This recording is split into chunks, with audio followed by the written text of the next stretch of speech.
and welcome back to BookTube with Amy. So today is going to be my most recent wrap up, and I'm going to be talking about half of the books that I've read for my Royal Readathon prompts. So the Royal Readathon is a readathon that is hosted by Becca over at the Becca Fowl and Liv over at Live in Magical Bookland, and this is the first time that I've participated in it. It's the first time that I've taken part, and it's pretty cool.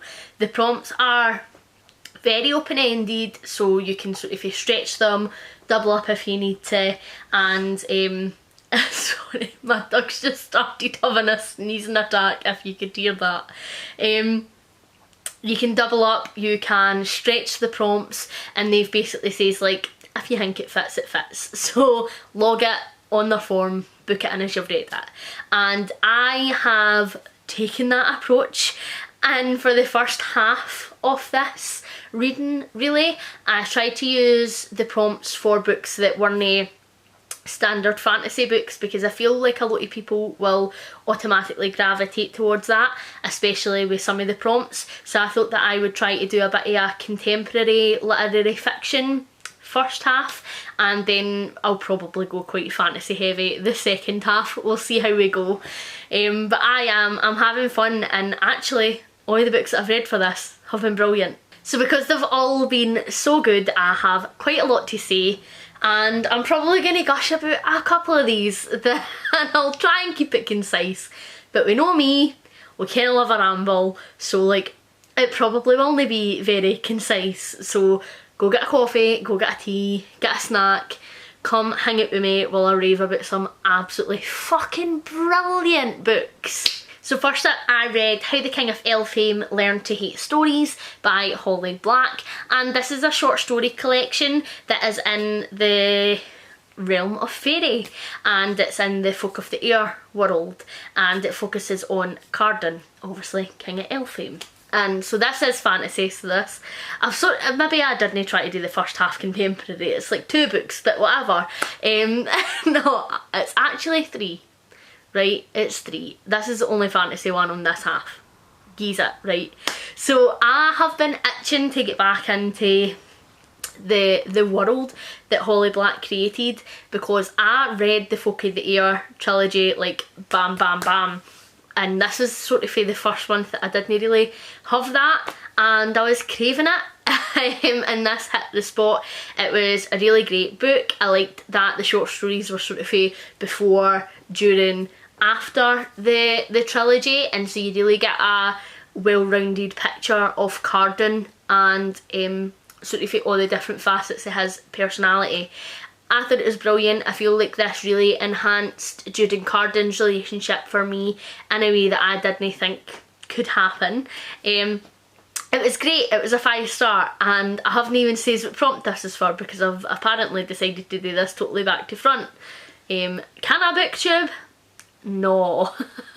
So this was for the Cinderella and Prince Charming prompt, which was a book that has a ball or a party, and this is a hella opulent world, as I've spoken about in my vlogs of the trilogy, and so I knew, without even having read this before, that picking this up there would be a ball in it, and there was. So I was like definitely going to fit that prompt. Then next up for the Forced Proximity prompt, which is Belle and the Beast, I read The Love Hypothesis by Ali Hazelwood, and I read this for no other reason than Becca is forever chatting shit, trying to make us all read this. So I was like, fine. And I was going out book shopping after Becca had put up her recommendations video, and I was like, if I see it when I'm out, I'll buy it, I'll read it. And obviously I saw it, so I even got my sister to buy this and read it before I got it, so that I could be like, is this for me? Like, or do you think I'll just hate it? And she loved it, she devoured it, and she was like, don't think it's for you, but like, maybe. So I got it anyway to give it a go, and like, I really fucking loved this. I've already read this with Emily from Novelle Novels, and we did about 100-ish pages a day, so we read it in like 4 days, and it was phenomenal. It was really well done, and it is a romance. Who knew? So we have our two main characters, Olive and Adam is the older, broody professor type, and Olive is like a wee bubbly sunshine queen, and they find themselves in a fake dating scenario because Olive's best friend really likes a guy that Olive went on like one date with, and her best pal will no break girl code, props to her. And so Olive decides to tell her that she's seen somebody else so that she won't move on, and her and Adam end up fake dating, and he has motives as well as to why he wants to fake date. The university are sort of stifling funding and stuff for him because they think that he seems a bit of a flight risk, and so he's looking to show them that he's got some sense of stability there and that he isn't planning to like hightail it elsewhere. So that's the basic premise, and I actually really enjoyed this more than I thought I would, to be honest. I thought it was just going to be a fun one to read, like, and I wouldn't really enjoy it that much. But even if I hated it, it would be so scandalous that it would be funny because Becca would kill me. But I thoroughly enjoyed it, so I'm really pleased. And I was actually on sprints with Lisa, Becca and Jem at one point when I was reading this, and I was like messaging Becca like, oh my fucking god, this book. I got really into it, like I got so invested, and I think it's just because the characters are done so brilliantly. Like there's elements to it where you're like, that wouldn't happen, like that's unbelievable, like come on, that's hella convenient. But ken what, it was great. Like I like to watch really cheesy rom-coms, and this read like a really cheesy rom-com, so like it's not a groundbreaking work of literature, Ken, it's not like Jane Austen up in this bitch where I'm like, oh my god, Pride and Prejudice I love, like it's no that, but it's like firing on a Legally Blonde and watching it and just having a good time, and that's what this book was for me. I really did enjoy it, and the plot was good. There was more serious discussion in here around mental health and around grief and losing family members and around the world of academia that I wasn't really anticipating, so I liked that that was a nice balance to the romance as well. It sort of helped make the characters feel more real and make it feel like a more realistic situation. So it was just a fun time, and I need to give Ali Hazelwood massive credit because we know I have a gripe on my channel about sex scenes, and predominantly when sex scenes don't use like female terms or try to like cover up female pleasure. That really annoys me, and I appreciate that I read a lot of YA fantasy, but I think that if you're going to be bold enough to include sex scenes in your YA fantasy and you're going to talk about a guy's erection and how he's turned on and say that he can come, then you need to be absolutely as bold to say the same about the women, and it just really frustrates me. None of this like her sex business, none of this her inner goddess business, you know, like the world didn't shatter around her. She had an orgasm, she came. And like props to Ali Hazelwood in this for actually just saying like Olive was getting aroused, she was wet, she liked it when he licked her clit. Great, we love to see it. She used proper grown-up terms and didn't try to make out that female pleasure was something to be ashamed of, or you know, something that is so secret that you need to put in like 50,000 metaphors to say that she came, like, and that it was a good fuck. Can't be dealing with that, so like props to Ali Hazelwood, because that is just like one of my pet peeves, and to be honest with you, it's probably one of the things that puts me off romance books if it gets a bit steamy, because it just makes me roll my eyes so hard that I actually get a headache. I'm looking at you, Sarah J Maas, right, and throwing a glass. We know who I'm talking about here. Didn't anybody cancel me, because I fucking love they books, right, but she could have just said that Selena came what I mean, and then we could have moved on. She didn't need to be, oh, the fucking world shattered around her and it felt like everything was shaking, and she fucking came, right? Grand, we digress. So this was great, and the book was a 4-star for me. I thoroughly enjoyed it a lot more than I thought that I would, and I just had a fun time reading it. So it was a 4-star for me. It wasn't groundbreaking, but did I have fun? I fucking did. And then for my Aurora and Prince Philip prompt, why did I forget that word, which is a book with secret or forbidden love, I picked Young Mungo by Douglas Stewart. Now this has been one of my most anticipated releases of the year because I just fucking loved Shuggie Bain, and Douglas Stewart is just a phenomenal Scottish author, so I've been so excited for this. And it didn't let me down. This was phenomenal. So we have Mungo, and he's called Mungo for anybody who hasn't fearing about my parts, because St Mungo is the patron saint of Glasgow. He's for Glasgow, therefore he's more called a Mungo. So we have Mungo, and Mungo comes from a family of Protestants, and his big brother Hamish is a violent chap who is involved in sectarian violence, and this is set in sort of the late 80s, early 90s in Glasgow, and his sister is trying to get away, she's trying to go to uni, she's trying to better herself, and his mum, bless her, is just a bit of a hopeless drunk. And we follow Mungo as he tries to navigate all this family drama and all these societal issues, whilst also discovering that he is gay and falling in love with James, who is a Catholic. And anybody who knows anything about Scotland is that, you know, we're a wee bit sectarian here, and Catholics and Protestants are nae pals, to put it nicely. So this was absolutely fantastic. I honestly could do an entire video just on this book, but to spare you that, no, we have done a live show about this book over on Angie's channel if you want to hear my thoughts in more detail, because I did a buddy read of this with Ange from Angie's Book Chatter, with Emily from Novelle Novels, and Sam from Paper Not Books, and my Simon also joined us as well. It was just so amazing. So the story was phenomenal. Let's just get that out there, right there and now. This is like Shuggie Bain, but darker, and I think that people need to know that going into it. I'd say it's like if people liked Convenience Store Woman by Sayaka Murata and they really enjoyed the themes, but they're looking for a darker version, read Earthlings. And if you like the themes in Shuggie Bain but you're looking for a darker version, read Young Mungo.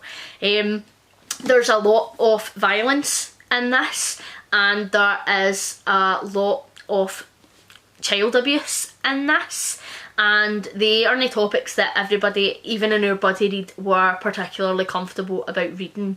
But I think that it's really powerful that Douglas Stewart has told this story, because like it or not, you know, late 80s, I mean, abuse was rife, and we have people now, celebrities now, who have passed or who are still living, you know, having people coming out and speaking about them. And, you know, the height of this abuse seems to be the 80s, and it was almost just socially accepted to an extent.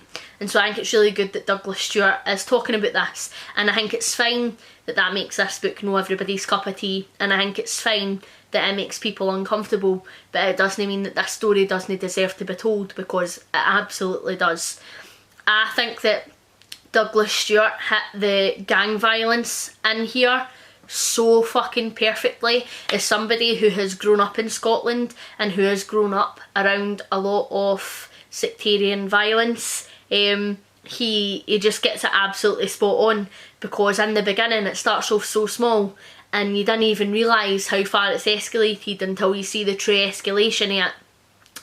And that's how it is, because we're so small-minded in Scotland that we need to put you in a box, and we can't accept, you know, fitting in that box. So we will just club together your political views, your religion, your football team, and that's who you are. And if you didn't agree with me, then we'll fight. And that's what it's like sometimes in Scotland, which can make it a really difficult and divisive place to live. And Douglas Stewart gets the suffocating pressure of that perfectly, because this book really did feel suffocating at points. You know, you're in these tenements and everybody knows everybody's business, and you can't do anything without everybody else knowing, and if they find out that you're doing this, then this is how it could go, and there is not just repercussions for you, but there's repercussions for your family, and you know, it's not just you, but it's your family's reputation. And there could be a backlash of violence, and you really feel all these pressures that society puts on you living in Scotland through Mungo. And I think that Douglas Stewart has written it so fucking brilliantly that you really do feel that pressure, and it feels suffocating at points. And I think it's just an absolute credit to his writing that that comes through that way. It's phenomenal. I also really like that he has a queer relationship in here between James and between Mungo. When they were having tender wee moments and, you know, they were sort of starting their relationship, my wee heart was absolutely soaring for them. I shipped them so hard, and I think that he really portrayed what it was like for queer people growing up in Scotland. And unfortunately, in all areas of Scotland, you know, the experience that James and Mungo experience in this book is exactly what they would experience today. And after reading and reflecting this book, and after our live show, that was a really harrowing thing to actually realise, because you like to think that where you stay is so progressive when it's not actually the case. And it's just sad to think that this book is set quite a while ago, but I know people who would experience the same thing now, which is sad. But again, I think it's so important that Douglas Stewart is telling these stories and that he's shining light on these issues. And I could gush about the book all day, to be completely honest with you. I think he did it absolutely phenomenally, and I think that the way he sets you up to trust and feel a certain way about characters and then just whoomph, totally flips that, is done fantastically. And while I think that the book was brilliant, I think that you also need to know that it's a wee bit of a slow burn character wise, and I felt exactly the same with Shuggy Bane, and that I didn't feel like there was a real moment where I clicked with the characters and I really connected with them. And it wasn't until the shit started hitting the fan that I was like, oh my god, I fucking love them, like I can't have bad things happen to them. And it was the same with this. It sort of creeps up on you how much you care about these characters, but I cannot express enough to you how accurate this book is in terms of the gang violence in Scotland. I thought it was done brilliantly, and I think that, you know, I've spoke about it a lot on the channel before when I've read Shopfront by Sam Best, and when I've read The Young Team by Graham Armstrong, and now when I'm reading this, you know, that violence and that behaviour is so ingrained in us, and the violence in this book was completely normal to me, and I was no shocked in any way by any of the violence that was in here, whereas I feel like some of the other guys reading it were pretty shocked. Probably no Ange, because Ange comes from a very similar background as me, but Emily and Sam were definitely shocked by the violence in this book. And again, just as a Scottish person reading this, it made me very reflective about the type of environment that we're allowing our kids to grow up in. And I feel like the way that gang violence is handled in Scotland is different from anywhere else in the UK, because it's just so ingrained, like, in our society and as part of our culture, and it's just so readily accepted that I think it takes a book like this to really shine a light on it, for you to step back and realise actually what's happening is gang violence, and it's not just like your local young team and like a couple of yobbos. It's proper gang violence. They're organised, they're smart, they're efficient, 9 times out of 10 also bringing in drugs, and I just feel like we're letting our young men down, and this book sort of shines a light on it. It was a 5-star read for me. It was absolutely fantastic. I really loved the romance between James and Mungo. I wish there was a wee bit more of that in here, but I would never have wanted anything else that was in here to be swapped out to have allowed me to have had more time with the romance, because everything in here was just spot on. This was a really emotional read for me, and you know, like I say, the themes are a bit darker. I think it's well worth the read, in my opinion. I would urge anybody to read this, whether you're Scottish or not. It is a really great work of literature, and I can't wait to see what Douglas Stewart brings out next. He's very quickly becoming one of my favourite authors we know I love a Scottish author anyway. I'm probably a bit biased, but he's just absolutely phenomenal, and so many of the points in this book just drives home to me. It was brilliant. See what I mean about saying I'm going to be rambling forever? Like, have I made a concise point yet? Probably no. It's fine. Watch me at double speed. It'll be grand. And then for Mulan and Shang, we had to read a book that had LGBTQIA plus rep, and for that one I picked Detransition Baby by Tori Peters, and this was another buddy read. I buddy read this with Kevie from Say Kevie. I love this book as well, to be totally upfront and honest with you. I thought that this was brilliant. So you have our two characters, Reese and Amy. They are in a lesbian relationship together, and they are both trans women. Amy decides to detransition and becomes Ames, and then Ames starts a unlikely relationship with his boss Katrina. Katrina falls pregnant, which is even more unlikely, and Ames has the idea that him, Katrina and Reese should raise this baby together. And this book is sort of a multi-POV plus multi-timeline. It sort of jumps back and forward, place to place, but I never feel like it's particularly confusing. For Reese's perspective, we sort of jump between what she's feeling now and experiences she's had in the past, including her relationship with Amy and some other characters. And then for Ames, we sort of jump between him living life as Ames and him living life as Amy, and I'd say we probably see more of his life as Amy than we do as Ames. And then for Katrina, all we see for Katrina is sort of here and now, but she does have some flashbacks to her previous marriage. And for all of that, it wasn't confusing at any point, to be completely honest with you. I always knew where I was, who I was with, and what was happening, which I think is just amazing.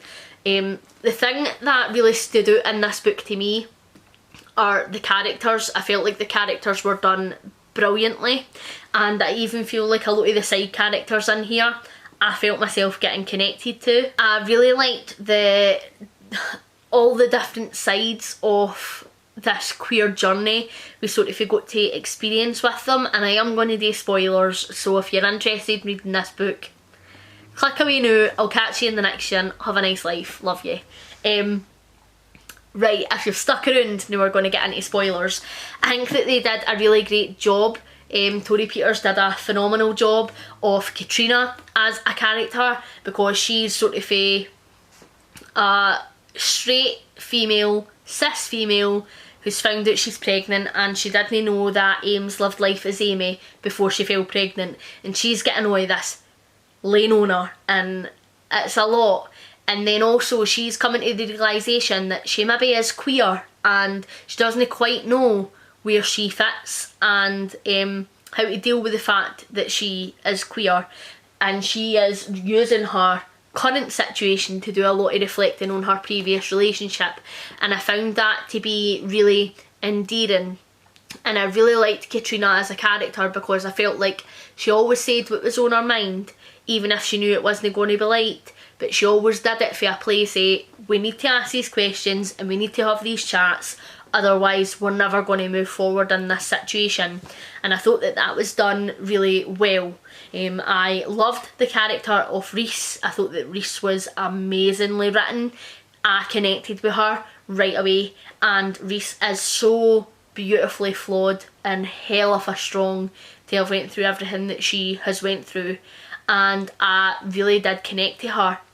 There's a lot in this book about motherhood and what it means to be a woman, and I found a lot of those points were pretty reflective of my own experience of being a woman, and it was fantastic. I really enjoyed it. And Amy Ames as well was a phenomenal character. I really feel like I connected with them the most, and I was so on board for their journey.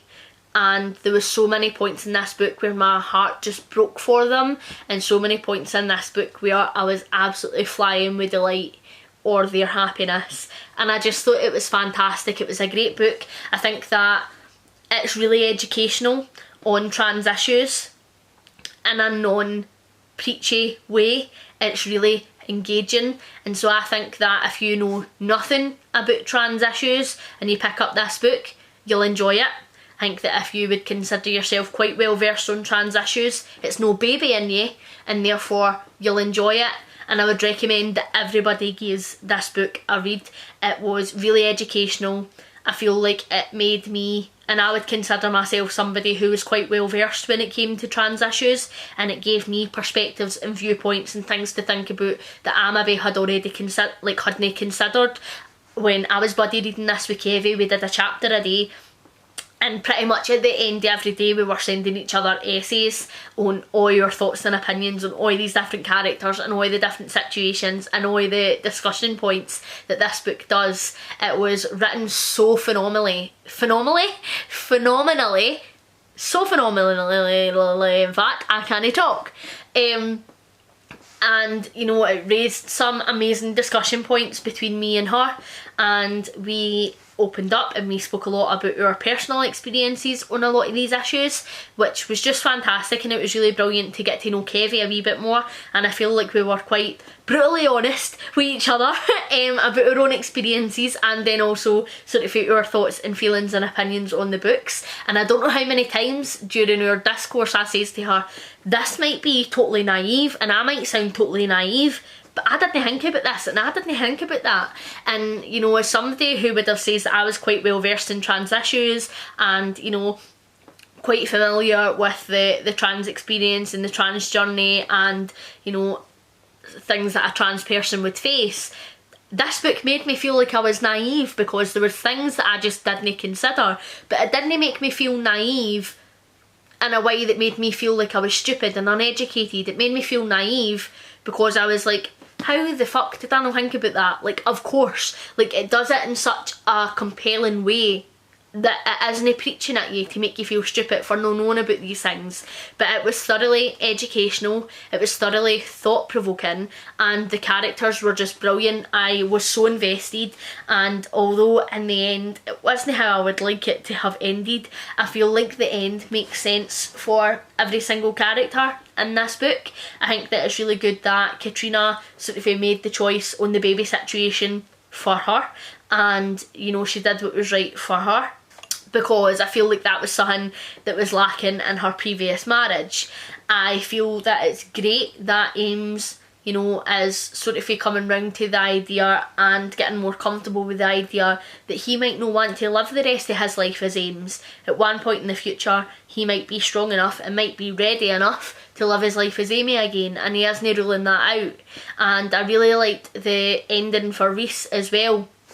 I think that throughout all of this, she did a real amount of self-reflection and self-growth for her, and I feel like going forward she wouldn't put herself in as many ridiculous and dangerous situations, and I think that she would do that for herself because she really learned a lot about herself through all of this process. And I just thought it was brilliant. I can't rave about this enough, and I know that I am late to the party on this.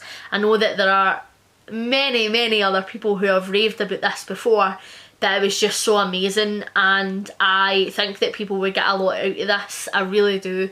It was just brilliant, and I think that anybody could find a point in this book to relate to, whether it's how you've been treated as a woman, whether it's how somebody's treated you because of your race, how somebody's treated you because of your queerness. It was just brilliant, and a fantastic example of a really character driven book that raises so many phenomenal discussion points. This was another 5-star for me. Of course it was. So I've had an amazing couple of weeks reading. That was what, 3 5-stars and a 4-star, which is like, I wish it was like that every single time I sat down to film a wrap up. But these books were brilliant. Honestly, like Young Mungo and Detransition Baby had me very emotional at different points and for different reasons, but they were just phenomenal books. So if you take anything away for this rambly video, please just go and check either one of those books out. They are great and I thoroughly loved them both. That is it from me. I will link all the channels I have talked about down below, so please go check them out. Hopefully the rest of the Royal Readathon prompts are as good to me as the first 4 have been, and I get some absolutely stonking books to finish the month with also. Thank you very much for watching. Hopefully you're enjoying everything that you're reading at the moment. Please like and subscribe if you haven't already, and I'll catch you in the next one. Bye!